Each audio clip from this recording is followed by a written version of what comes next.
빌립보서 1장 15절에서 21절 말씀입니다. 어떤 이들은 투기와 분쟁으로, 어떤 이들은 착한 뜻으로 그리스도를 전파하나니 이들은 내가 복음을 변증하기 위하여 세우심을 받은 줄 알고 사랑으로 하나 그들은 나의 매임과 괴로움을 더하게 할 줄로 생각하여 순수하지 못하게 다툼으로 그리스도를 전파하느니라. 그러면 무엇이냐? 거칠애로 하나 참으로 하나 무슨 방도로 하든지 전파되는 것은 그리스도니 이로써 나는 기뻐하고 또한 기뻐하리라. 이것이 너희의 강구와 예수 그리스도의 성령의 도우심으로 나를 구원에 이르게 하는 줄을 아는고로 나의 간절한 기대와 소망을 따라 아무 일에든지 부끄러워하지 아니하고 지금도 전과 같이 온전히 담대하여 살든지 죽든지 내 몸에서 그리스도가 존귀하게 되게 하려 하나니 이는 내게 사는 것이 그리스도니 죽는 것도 유익함이라. 아멘. 할렐루야. 제가 지난주에 운전을 하고 예배 마치고 집에 가는 길에 어떤 신사분이 피켓을 들고 큰 사거리에 서 있는 것을 보게 되었습니다. 여러분 그분이 어떤 피켓 들고 있었을 것 같아요? 잘 모르시겠어요? 지난주에 우리가 뭐 했죠? 선거. 그럼 무슨 피켓 들었을 것 같아요? 선거에 관한 피켓 들었을 것 같잖아요. 저도 그런 줄 알았어요. 근데 이분이 이제 피켓을 들고선 이렇게 서 있는데 때마침 사거리 신호에 걸려서 제가 천천히 주행하면서 무슨 피켓을 들었나 하고선 그분을 보게 되었어요. 근데 그 분이 들고 있던 피켓에 쓰여 있는 문구가 뭐였냐면 우리의 소망은 예수님이십니다 라는 그 피켓을 들고 있었어요. 근데 제가 이제 신호에 걸려갖고 이렇게 보고 있는데 한 2, 3분 정도 이렇게 서 있는데 이분이 팔이 좀 아팠나 봐요. 한참 이렇게 들고 있으니까. 그래서 잠시 내려놨다가 또 맞은편에서 신호가 바뀌면서 직진차가 오니까 또 번쩍하고 손을 들고 있더라고요. 제가 그 모습 속에 이런 생각을 하게 되었어요. 과연 우리는 그리스도인으로서 살아가고 또 우리는 이 땅에 살아가는데 과연 우리는 어디에다 소망을 두고 살아가고 있나라는 생각을 하게 되었어요. 여러분은 과연 어디에 소망을 두고 살아가고 계세요? 우리가 지난주 대통령을 뽑았는데 대통령을 선거하기 전과 후에 아마도 많은 사람들이 대통령에게 소망을 두고 살아갔을지도 몰라요. 그리고 지금은 이제 새로운 대통령이 또 당선되고 이 대통령과 또 새로운 정치인들에게 소망을 두고 살아가는 사람들이 있을지도 몰라요. 근데 과연 여러분과 우리 신앙인, 내가 그리스도인이라고 하면서 과연 여러분과 저는 어디에 소망을 두고 살아가고 있는지 우리가 한번 생각해 봐야 된다라는 거죠. 저도 하늘샘교회도 우리는 그래도 좀 다른 것 같아요. 세상보다는 예수님께 소망을 두고 살아가고 있는 것 같아서 너무나 감사한지 모릅니다. 우리 교회가 지난주부터 1층에서 전도를 시작했습니다. 요즘에 보면은 교회에서 나가서 뭔가 나눠줘도 잘 받지 않아요. 그리고 더군다나 이제 코로나가 끝나고 난 다음에는 교회에서 어떤 먹을 것을 주면서 전도를 하면 아예 먹지도 않고 받지도 않아요. 제가 이제 청년 시절, 전도사 시절에는 교회에서 이제 전도 활동 나가면 항상 하는 게 뭐였냐면 음료 전도라고 했어요. 음료 전도. 여름에 이렇게 더우면은 냉커피나 냉음료수 그런 것들을 갖고선 전도를 나갔었는데 지금은 뭐 그런 거를 하는 교회들도 아예 없어요. 왜냐면 사람들이 받아서 마시지 않기 때문이죠. 근데 우리가 이제 우리 교회는 이제 전도를 하면서 워낙 이제 코로나 시기 때 마스크들이 많이 남았기 때문에 그거를 이제 주고선 전도를 하는데 과연 세상 사람들이 우리가 전도할 때 여러분 우리 전도할 때 그 마스크에 붙여 있는 스티커 뭐라고 써 있죠? 하늘샘교회 말고 또 뭐 있어요? 예수님을 만나보세요라는 문구가 들어 있어요. 근데 우리가 왜 전도를 하면서 예수님을 만나보라고 할까요? 그것은 세상이 아닌 예수님에게 소망이 있음을 우리는 알기 때문이에요. 여러분과 저는 세상이 아닌 예수님께 소망이 있다라는 것 누구보다도 잘 알기 때문에 세상 사람들에게 신앙인으로서 여러분 그 소망 되시는 예수님을 좀 만나보세요. 여러분도 예수님 만나면 소망이 생길 겁니다 라는 그런 기대 속에 그들에게 우리가 전도를 하는 거죠. 여러분 오늘 설교 제목이 뭐죠? 기대 그리고 소망이에요. 여러분 기대라는 것은요 어떤 일이 원하는 대로 이루어지기를 바라면서 기다리는 마음이라고 할 수 있어요. 그러니까 어떤 일이 내가 원하는 대로 이루어지기를 바라는 거죠. 소망은 뭔지 아세요? 소망은 어떤 일을 바라는 것이라고 이야기를 해요. 좀 비슷한 것 같기도 한데 좀 다른 것도 같죠. 기대는 어떻게 보면은요 내가 원하는 대로 이루어지기를 바라면서 기다리는 거예요. 그러니까 여러분들이 주말이 되면 하는 것들 있잖아요. 뭐예요? 주말 되면 여러분들 뭐 하세요? 어디 가잖아. 뭐 사러 가요? 로또 사러 가잖아요. 그거는 뭐예요? 기대를 갖고 가는 거예요. 로또가 좀 1등 좀 맞았으면 내가 원하는 대로 좀 됐으면 하고선 바라는 마음으로 로또를 사고 뭐예요? 발표하는 그 시간까지 기다려. 이거는 기대라고 할 수 있어요. 근데 소망은 뭐냐? 소망은요 이미 되어져 있는 것을 내가 바라는 거예요. 하나님께서 하늘나라 천국을 만들어 놓으셨어요. 예수님이 만들어 놓으셨어요. 그리고 그게 다 완성되면은 이제 예수님이 여러분과 저를 부르러 오실 거예요. 이것은 내가 원하는 것이 아니에요. 내가 원하고 기대해서 하는 것이 아니라 이미 하나님께서 준비해 놓으신 것을 우리가 바라보며 나아가는 거예요. 그거는 어떻게 보면 소망이라고 할 수 있는 거죠. 근데 우리 신앙인에게는요 어떻게 보면 기대는 인간 편에서 바라는 것이고 소망은 하나님 편의 생각이라고 할 수 있는 거죠. 그러니까 우리 그리스도인은 물론 기대도 있어야 되지만 또 뭐도 있어야 돼요? 소망을 가지고 살아가야 된다라는 거예요. 제가 지난주에 여러분과 함께 우리가 살펴봤던 말씀이 뭐였냐면 베드로의 고백이었어요. 그죠? 성경에는 뭐 많은 신앙인들의 고백들이 나오는데 이 베드로의 고백 못지않게 뛰어난 고백을 한 분이 있는데 그게 뭐냐면 오늘 우리가 빌립보서를 살펴보고 있는데 바울 사도의 고백을 우리가 또 바라볼 수 있죠. 바울 사도의 고백은요 어떻게 보면 간절함 속에서 묻어나온 고백이라고 할 수 있어요. 오늘 본문 여러분들 20절, 21절을 우리가 한번 한 목소리로 읽어볼까요? 20절, 21절 우리 천천히 한 목소리로 한번 읽어보도록 하겠습니다. 시작! 나의 간절한 기대와 소망을 따라 아무 일에든지 부끄러워하지 아니하고 지금도 전과 같이 온전히 담대하여 살든지 죽든지 내 몸에서 그리스도가 존귀하게 되려 하려 하나니 이는 내게 사는 것이 그리스도이니 죽는 것도 유익함이라. 아멘. 이게 다 바울 사도의 고백이죠. 근데 이 고백 속에 보면요 아주 간절함이 묻어나오는 것을 볼 수 있어요. 요즘에요 여러분 현대를 살아가는 종교인들에게 설문조사를 했는데 약 70%가 넘는 71.5%가요 뭐라고 얘기하냐면 천국은 착한 일을 하면 갈 수 있다라고 이야기를 했대요. 71.5%가. 그러면 나머지 18.5%는 뭐라고 얘기한 거예요? 착한 일 갖고는 천국에 갈 수 있는 게 아니다라고 이야기를 한 거잖아요. 근데 참 신기하게도 이 18.5%가 다 누구였냐? 그리스도인이었으면 좋았을 텐데 그렇지가 않았다라는 거예요. 18.5%에는 교회 다니는 사람들도 있고 뭐 불교 신자도 있고 뭐 타 종교 사람들도 있었다라는 거죠. 근데 수많은 71.5%의 사람들은 착한 일만 해도 천국 간다라고 생각했다라는 거예요. 근데 이 71.5%에는 그리스도인들도 있었다라는 거죠. 내가 착하게 살면 천국 갈 수 있어. 많은 교회들이 주일학교 학생들에게 질문을 했대요. 야, 우리가 천국 가면 어떻게 해야 돼? 그랬더니 착하게 살면 천국 가요 라고 이야기를 했대요.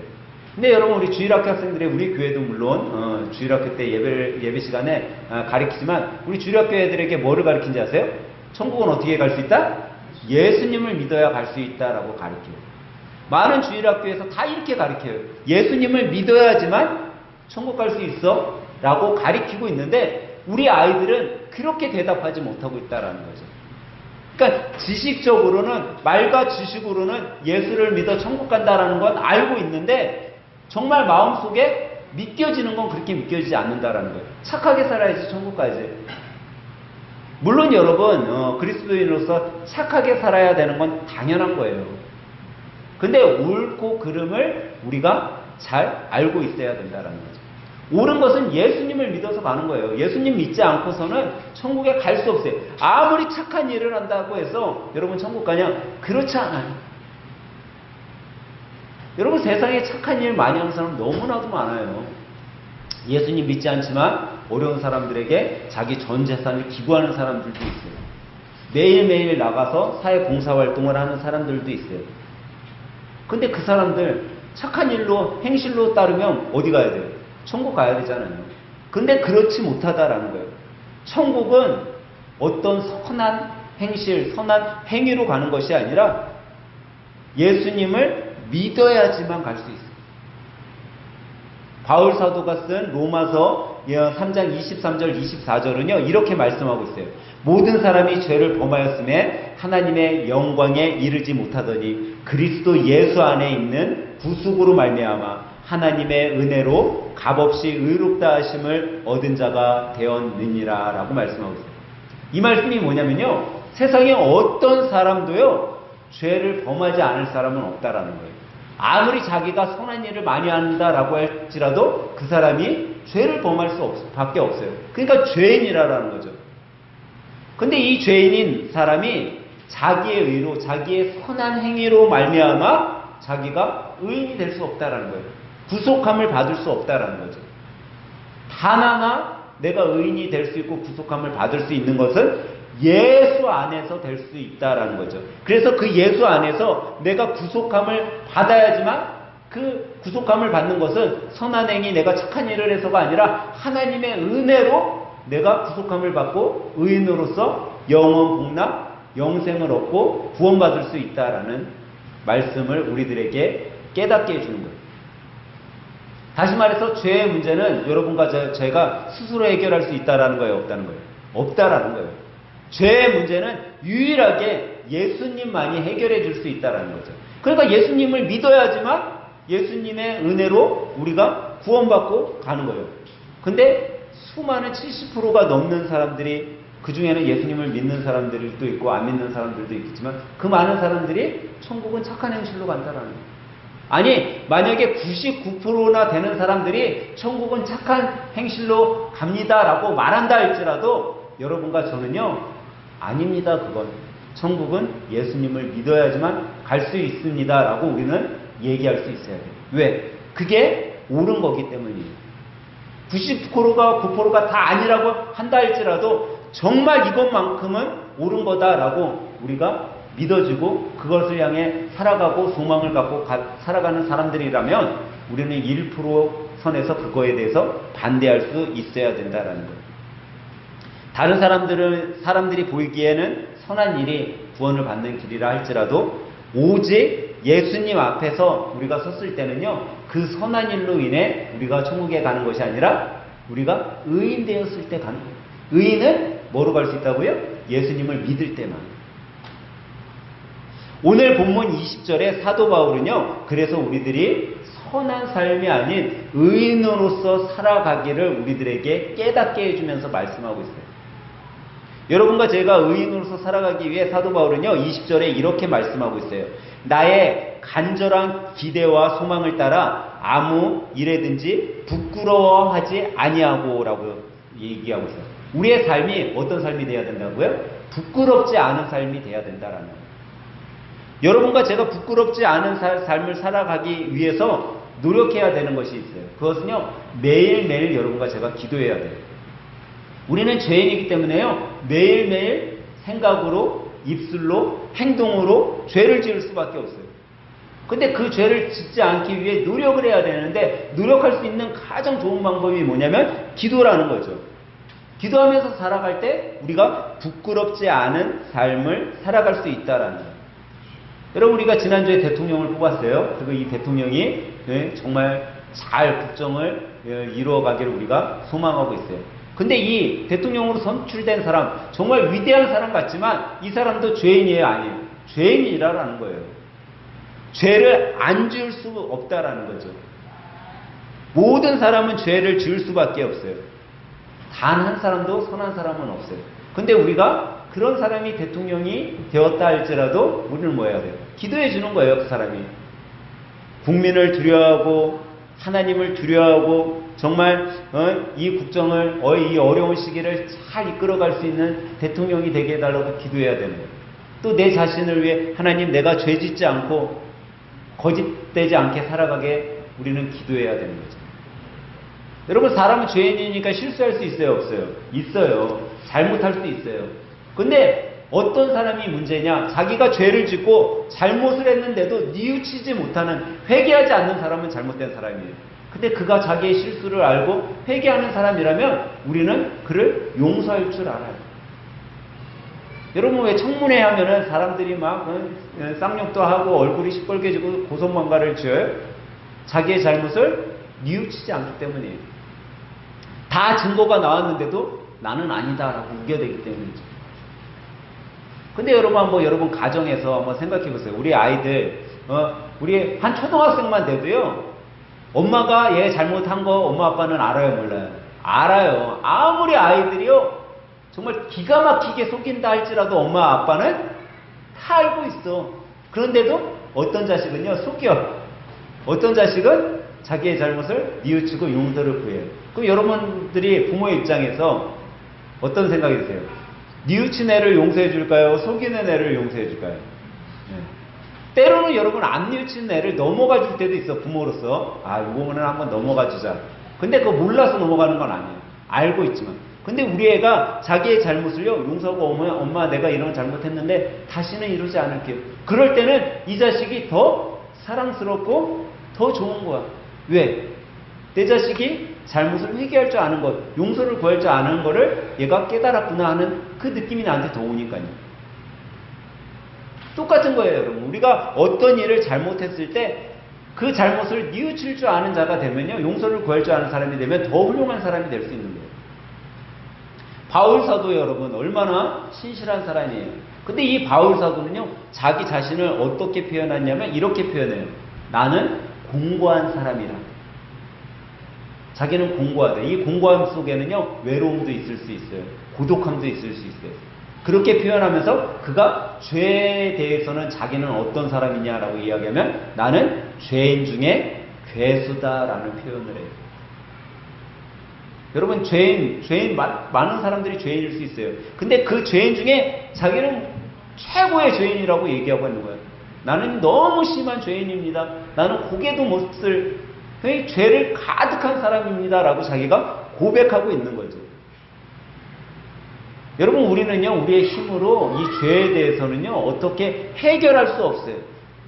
내가 아무리 선을 많이 행한다 할지라도 이 죄의 문제에 대해서 해결할 수 없죠. 바울 사도는 그것을 여러분과 저에게 깨닫게 해주면서 내가 여러분 죄인 중에 괴수입니다. 내가 얼마나 힘들고 공고하며 살아가는지 모릅니다. 그러면서 그가 뭐라고 얘기해요? 이 사망의 음침한 골짜기에서 누가 나를 건져낼 수 있을까? 내가 이렇게 죄인 중에 괴수인데 누가 나를 이 죽음의 길, 죽음의 삶에서 구원해 줄 수 있을까? 오로지 예수님밖에 없다라고 이야기하고 있다는 거죠. 근데 여러분과 저는요 신앙생활 할 때 어떤 신앙생활을 하고 있어요? 우리는요 신앙생활을 할 때 신앙생활이 취미인 양 신앙생활하는 사람들이 있어요.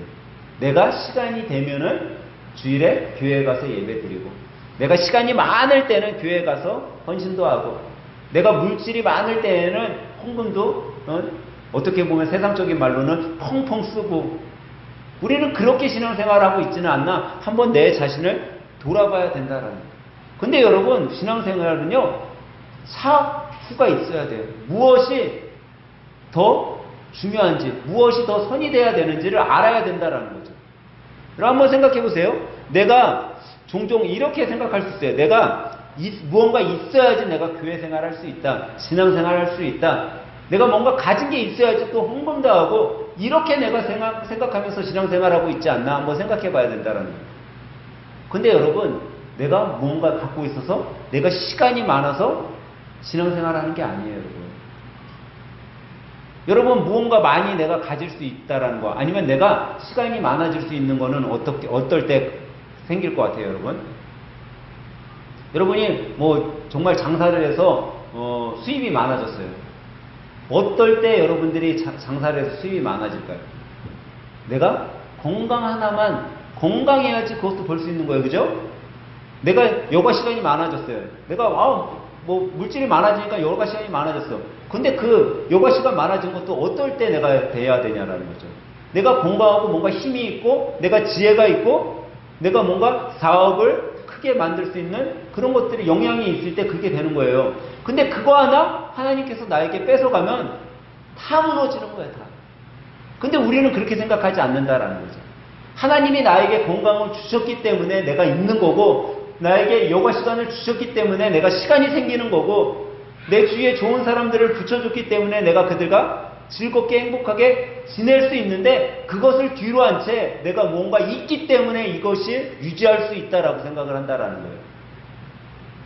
그러니까 어떻게 해요? 내가 좀 바쁘면 주일에 주일 성수 안 하는 거예요. 내가 좀 가진 게 없다라고 생각하면 교회에 안 오는 거예요. 어느 것이 더 중요한지 알지 못하니까. 근데 여러분 이런 신앙생활을 하게 되면요 나중에 주님 앞에 갔을 때 여러분들이 과연 부끄럽지 않게 되겠냐라는 거죠. 사람 앞에는요 여러분 우리가 부끄럽지 않으려고 노력을 해요. 근데 보이지 않는 하나님 앞에는요 부끄럽지 않은 행동을 하기 위해 노력하지 못하고 살아간다라는 거예요. 근데 바울 사도는 오늘 여러분과 저에게 부끄럽지 않은 삶을 살아가야 된다라고 이야기해 줍니다. 그런 삶을 살아갈 때 우리 안에 기대와 소망, 여러분과 제가 갖고 있는 이 간절한 기대와 소망이 이루어진다라는 거예요. 여러분 주님 앞에 부끄럽지 않은 삶을 살아가길 예수님의 이름으로 간절히 축원합니다. 그리고 바울 사도는 그 다음에 뭐라고 얘기해요? 부끄러운 삶을 살지 않기 위해 우리에게 필요한 것이 있다라고 이야기를 해요. 20절 중반절에 보니까 이렇게 말씀하고 있어요. 지금도 전과 같이 온전히 담대하여 라고 이야기를 해요. 부끄럽지 않은 삶을 살기 위해서 여러분과 저에게 필요한 건 담대함이라는 거예요. 담대함 가운데 살아가야 된다는 거죠. 여러분 우리나라에요 기독교인 수가요 거의 1000만이래요. 지금 우리 인구가 많이 줄어서 뭐 800만에서 1000만 사이라고 얘기를 하는데 여러분 만약에 1000만이라고 해보세요. 우리나라 인구가 몇 명이라고요? 4천만 좀 넘죠. 그냥 5천만이라고 할게요. 그러면 몇 명 중에 한 명이 기독교인이라는 거예요. 5명 중에 한 명이 기독교인이라고 할 수 있어요. 근데 여러분 한번 공공장소나 뭐 구내식당 사람들이 많이 밀집해 있는 그런 곳에 점심시간에 한번 이렇게 유심히 봐보세요. 제가 지지난주에 결혼식장에 갔는데 그 결혼식장에 피로연한 데 가면 식사들 하잖아요. 얼마나 사람이 많아요. 그죠? 근데 거기 가서 한번 이렇게 식사하시는 분들, 새로 들어오는 사람들 한번 봐보세요. 기도하고 식사하는 사람은요, 정말 거의 없어요. 찾기가 힘들어요. 5명에 1명은 뭐 해야 돼? 그리스도이면 기도하고 밥 먹어야 되잖아요. 근데 기도하는 사람이 없어요. 왜? 눈치 보는 거야, 눈치. 아, 내가 기도하는 거 사람들이 쳐다볼까? 그런 담대함이 없어지는 거예요. 근데 여러분, 그리스도인으로서 부끄럽지 않은 삶을 살기 위해서는요, 아주 작은 거에도 우리가 담대할 수 있어야 되는 거예요. 여러분, 바울과 실라라는 분이 있어요. 성경에 보니까 이 바울과 실라가 전도를 하다가 옥에 갇히는 일이 일어나요. 왜 옥에 갇혔냐면 이 바울과 실라가 전도하다 보니까 귀신 들린 소녀가 하나 있는데 이 소녀 고칠까 말까 고민하고 있다가 마지막 째 날에 이 소녀를 고쳐줘요. 귀신을 내쫓아줘. 그랬더니 이 소녀를 데리고선 장사를 해먹던 주인이 얘가 신들려서 점괘도 보고 미래도 맞추고 막 그랬는데 얘가 신기가 없어지니까 어떻게 해요? 쓸모가 없어졌잖아. 자기 수입이 없잖아요. 그래서 바울과 실라를 고소해요. 그래서 옥에 갇히게 돼요. 근데 그날 밤 이 바울과 실라가 뭐를 하냐면요, 옥 안에서 뭐를 해요? 기도와 찬양을 하네. 여러분, 바울과 실라가 이 옥에서 기도와 찬양할 때 조용히 묵상으로 조용히 속으로 찬양했겠어요? 아니면은 크게 다 들리게 소리 치면서 기도하고 찬양했겠어요? 여러분 어떻게 기도했을 것 같아요? 예? 크게 했겠죠? 다 거기 같이 거기 죄인으로 묶여 있었어요? 예. 아주 크게 소리치면서 있었던 거예요. 왜 우리가 그거를 어떻게 아냐? 목사님도 거기 같이 있었나? 아니, 뭐로 알 수 있어요? 성경에 나와 있잖아요. 성경에 나와 있으니까 아는 거죠. 어떻게 하냐면 그들이 옥에서 기도하고 찬송할 때 주위에 있는 제수들이 뭐 했다라고요? 들었더라 라고 성경은 얘기하세요. 그들이 들을 정도니까 작게 한 건 아니에요. 좀 크게 기도하고 찬양했었나 봐. 여러분 만약에 죄를 짓지 않았는데도 죄로 인해 옥에 갇혀 있다면 사람이 어떻게 했어요? 그걸로 인해서 그냥 담대함이 없어지는 거예요, 사실. 불안한 거예요. 근데 바울과 실라는 이런 상황 속에서도 담대하게 기도하고 찬양했다라는 거예요. 부끄럽지 않은 삶을 살아가는 거죠. 진앙인으로서 살아갈 때 여러분 어떻게 보면 세상 일에 우리가 부딪혀서 용기를 잃을 때도 있어요. 그리고 내가 뭐 사업을 하던 사람이 사업을 실패하면 어깨에 힘이 빠질 수도 있어요. 근데 여러분 성경은요, 우리가 그걸로 인해서 낙심할 것이 아니라 더욱더 담대한 가운데 살아가라라고 이야기를 하고 있어요. 그 담대함은 누가 주시는 거예요? 하나님이 주시기 때문이에요. 내가 그런 용기를 갖고 살아갈 수 있는 것은 내 힘으로 살아가는 것이 아니라 하나님이 여러분과 저에게 주시는 힘이 있을 때 더 담대하게 살아갈 수 있거든요. 근데 그 시작은 누가 시작했어요? 내가 시작하는 거예요, 내가.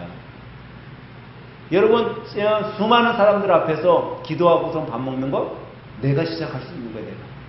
그때 한 번, 두 번 해보기 시작하잖아요. 세상 사람들의 눈이 별로 나를 주목하지 않아요. 내가 기도하고 내가 기쁨 가운데 하나님 앞에 기도하고 식사할 때 그것으로 내 안에 더 큰 기쁨, 행복을 우리가 찾게 된다라는 거죠. 이것이 뭐냐면 담대함이 여러분과 저에게 주는 기쁨이요 행복인 거죠. 그러면 여러분과 제가 이렇게 부끄럽지 않은 삶을 살기 위해서 담대한 가운데 살아갔어요. 그러면 이 부끄럽지 않고 담대한 삶을 살아가기 위해 필요한 것이 있어요. 그것을 오늘 바울 사도는 우리들에게 뭐라고 얘기하면 여러분과 저의 삶에 누가 존귀하게 돼야 된다고요? 그리스도께서 존귀하게 되면 된다라는 거예요. 내가 존귀하고 내가 높아지는 삶이 아닌 예수님이 높아지는 삶이 돼야 된다라는 거예요. 코로나 시기에 한 집사님이 이런 간증을 했어요. 자기가 이제 코로나 시기에 공장을 운영하는 집사님이었는데 공장을 운영하는데 너무 어려운 거예요. 계속 적자만 나고 불량품이 오히려 불량 나지 않고 좋은 제품이 나와도 힘든데 불량품이 엄청나게 나오는 거예요. 그래서 이 공장을 금방 문을 닫아야 될까 말아야 될까 고민하고 있었어요. 그랬더니 아내 집사하고 같이 기도했어요. 하나님, 내가 이제 이 공장을 닫아야 되겠습니까, 주님? 하고 기도를 하는데 마음속에 그런 마음이 드는 거예요. 내가 지금까지 신앙인이라고 하고 집사라고 하면서 과연 내 삶에 예수님이 나타나는 삶을 살았나? 라는 그런 마음이 들더래요. 내가 공장을 운영하면서 내가 우리 공장에서 예수님이 나타나는 그런 행동을 하면서 살았나? 그런 마음이 들더라는 거예요. 그래서 아내하고 아내 집사하고 야, 우리 이제부터 우리 공장에서 또 우리 삶에서 우리 가정에서 예수님이 나타나는 삶을 좀 살자라고 이야기를 하고서 그 주부터 목사님이 설교할 때 설교 노트에다가 목사님이 설교한 걸 다 적었대. 그리고서 월요일이 되면 공장에 가서 공장 직원들하고 다 불러놓고 뭐를 했어요? 큐티를 한 거야. 그날 그 주 목사님이 설교한 걸 갖고. 그러니까 자기가 뭐를 해야 돼? 설교를 또 하게 됐잖아요. 그러다 보니까 자기가 은혜 받은 게 더 큰 은혜가 되더래요. 근데 이 자기가 설교한 그 공장 직원들이 누구였냐면 다 외국인 노동자들이었어. 외국인 노동자들이니까 뭐 우리나라 말도 잘 모르는 사람들도 있고 그랬는데 한 30분 그 공장에서 큐티하는 동안 얘네들하고 이야기를 하게 되고 자기가 설교한 거 되고 하다 보니까 갑자기 공장 식구들이 화목하게 되더라는 거예요. 아침만 되면은 웃고 즐기고 있는 그런 모습을 보게 되었다는 거예요. 그러더니 일주일도 안 됐는데 불량 제품이 20% 30% 불량 나오던 게 10% 5% 나중에 가서는 거의 불량이 안 나오더라는 거예요. 불량이 안 나오니까 적자였던 게 갑자기 그냥 표준적으로 되더라는 거예요. 그러더니 한 2달, 3달 지나면서 갑자기 흑자로 확 바뀌게 되었대요. 자기의 삶이, 자기는 이 공장이 안 되고 적자가 되는 게 뭐 내가 운영을 잘못하고 있나? 아니면 사회 경제가 어려워서 코로나 여파로 이런 생각을 갖고 하나님 앞에 문을 닫아야 될까라고 고민을 하고 있었는데, 단지 하나님이 나타나는 삶을 자기가 공장에서, 가정에서 행하고 자기 삶에서 행하게 되었더니 하나님이 지혜를 주시고 공장이 회복되고 다시 운영할 수 있게 흑자의 공장이 되도록 만들어 줬다라는 거예요. 여러분, 우리 삶에요, 그리스도가 존귀하게 나타나는 삶이 되어야 돼요. 그리스도인은요, 그런 삶이 되어야 돼요. 사람들이 봤을 때 여러분과 제 삶을 보고 저 사람 예수쟁이네, 예수님 믿는 사람이네, 이런 삶이 나타나야 된다라는 거예요. 그래서 바울 사도는요, 오늘 뭐라고 얘기하고 있냐면, 내가 사는 것이 그리스도다라고 얘기하는 거예요. 내가 살아있는 것 자체가 예수님 때문에 살아가는 겁니다. 내가 살아있는 것 예수님입니다. 그래서 바울 사도가 오늘 본문 21절에 뭐라고 얘기하고 있죠? 우리 한번 21절 우리 한 목소리로 크게 한번 읽어보도록 할게요. 시작. 이는 내게 사는 것이 그리스도니 죽는 것도 유익함이라. 여러분, 왜 살고 계세요? 여러분, 왜 열심히 일하세요? 왜 열심히 돈 버세요? 왜 열심히 돈 버세요? 살려고, 행복하게 살려고, 그죠? 좀 잘 살아보려고. 근데 오늘 바울 사도는 여러분에게 어떤 삶을 살라고요? 여러분, 왜 사냐? 바울 사도가 이러는 거예요. 여러분, 왜 삽니까? 저는요, 제가 사는 건요, 다른 데 있지 않아요. 제가 사는 이유는 오직 그리스도 때문이에요. 그렇기 때문에 저는요, 죽는 것도 괜찮아요. 예수님만 존귀해진다면요, 죽는 것도 저에게는 유익입니다 라고 바울 사도는 여러분과 저에게 말씀하고 있다라는 거죠. 우리는 오늘 바울 사도를 통해 과연 우리의 삶이 어떻게 이루어지는 것이 정말 행복한 삶이고 필요한 삶인지를 깨달아야 돼요. 미국에요, 30대에 백만장자가 된 사람이 있어요. 그 사람의 이름은 폴 마이어라는 사람이에요. 이 폴 마이어가 어느 날 회사 직원들을 불러놓고서는요, 이렇게 얘기했대요. 여러분, 매일매일 여러분들 삶 속에 여러분들이 바라는 소원을 적어놓고 외치고 살아가십시오라고 이야기를 했대요. 직원들한테. 여러분들이 원하는 소원이 있으면 그거를 적고 소리내서 이야기를 하세요. 여러분들 그렇게 살아보세요 라고 이야기를 했대요. 근데 이 이야기를 듣고요, 어떤 사람들은 그 폴 마이어가 이야기한 대로 그렇게 쓰고 이야기를 한 사람이 있대요. 매일매일 아침에 일어나면 내 소원은 뭐뭐뭐다, 나는 이렇게 살 거다, 내 소원은 이거야 라고 거울을 보고 이야기한 사람들. 근데 이것을 행한 사람의 90%가요 그 해가 지나가기 전에 그 소원이 이루어졌다라는 거예요. 안 한 사람들은 뭐 안 이루어진 거고, 한 사람들 중에 그것을 실천한 사람들의 90%가 소원대로 이루어지는 경험을 했다라고 얘기해요. 빌립보서 2장 13절에 보니까요, 이런 말씀이 있어요. 너희 안에서 행하시는 이는 하나님이시니 자기의 기쁘신 뜻을 위하여 너희에게 소원을 두고 행하게 하시나니라는 말씀이 있어요. 여러분, 소원은요, 기대는 누가 갖는 거라고요? 사람이. 소원은요, 하나님이 해놓으시는 거예요. 여러분과 제 안에 하나님께서 소원을 주시고요, 그 소원을 누가 이루어 주세요? 하나님이 이루어 주신다라는 거예요. 오늘 여러분 마음속에 갖고 있는 간절한 기대와 소망이, 여러분들은 어떤 기대와 소망을 갖고 계세요? 모름지기 바울은요, 기대와 소망을 품은 사람이었어요. 이 바울은 여러분과 저에게 그 기대와 소망을 이루기 위한 세 가지를 제시해 주고 있습니다.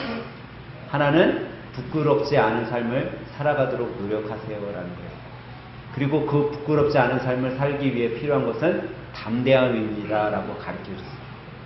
그런데 이 부끄럽지 않은 삶, 담대한 삶을 살아가기 위해 신앙인으로서 우리가 행해야 될 삶은 오직 예수님만을 존귀하게 드러내는, 예수님을 나타내는 삶을 살아갈 때 우리는 이 부끄럽지 않고 담대한 삶을 살아갈 수 있다라고 바울 사도는 우리들에게 깨닫게 해주고 있습니다. 저는 오늘 여러분과 제가 이번 일주일을 살아갈 때 정말 이 바울 사도가 이야기했던 것처럼 사람들 눈에도 부끄럽지 않지만 주님 앞에 섰을 때 정말 부끄럽지 않은 그런 하늘생 가족으로 살아갔으면 좋겠어요. 그리고 그렇게 살기 위해서 내가 좀 소심하고 떨림이 있었다면 그 소심과 떨림을 한번 던져버리고 담대한 가운데 행했으면 좋겠어요. 제가 항상 말씀드리는 게 여러분 자녀들에게 신앙을 물려주고 싶으세요? 그러면 다른 거 할 필요 없어요. 내가 신앙인으로서 살아가는 삶을 보여주면 되는 거예요. 내가 신앙인으로서 잘 사는 삶 보여주면요, 우리의 자녀들은요 그냥 그렇게 살아가는 거예요. 제가 종종 그런 얘기 들을 때가 있어요. 우리 장로님 보면서 장로님 딸들이 우리 아버지는요 정말 주일에는 딴 거 다 팽개치고 무조건 예배 드려요. 우리 아버지는요 지방에 갔다가도 주일이면은 주일 성소 본교에서 지키려고 올라오시는 분이에요. 여러분 그 삶을 바라본 딸은요 그렇게 살아가게 되는 거예요. 그게 삶으로서의 교육이고 삶으로서의 전도예요.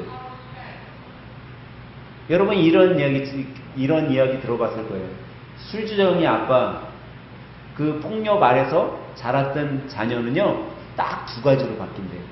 하나는 아예 술을 입에 대지도 않고 폭력을 행하지 않는 자녀. 하나는 아빠하고 똑같이 술주정이의 폭력을 행하는 자녀가 된대요. 근데 참 신기하게도 여러분 두 자녀 다 자랄 때 뭐라고 얘기해요? 나는 절대 나중에 아빠같이 되지 않을 거야 라고 하는데 자기가 그 아빠의 모습을 똑같이 닮아가요. 근데 한 자녀는 폭력을 안 하고 술도 안 마시잖아요. 근데 이 자녀가요 어느 순간 술을 딱 마시는 순간요 어떻게 돼요? 자기하고 아빠하고 똑같은 삶을 살아가요. 뭐만 못하고 있었던 거예요. 술을 안 마셨기 때문에 그냥 절제를 하고 있었던 거예요. 근데 그 습관이 내 안에 배어져 있는 거예요. 언제 튀어나올지 모르는 거예요.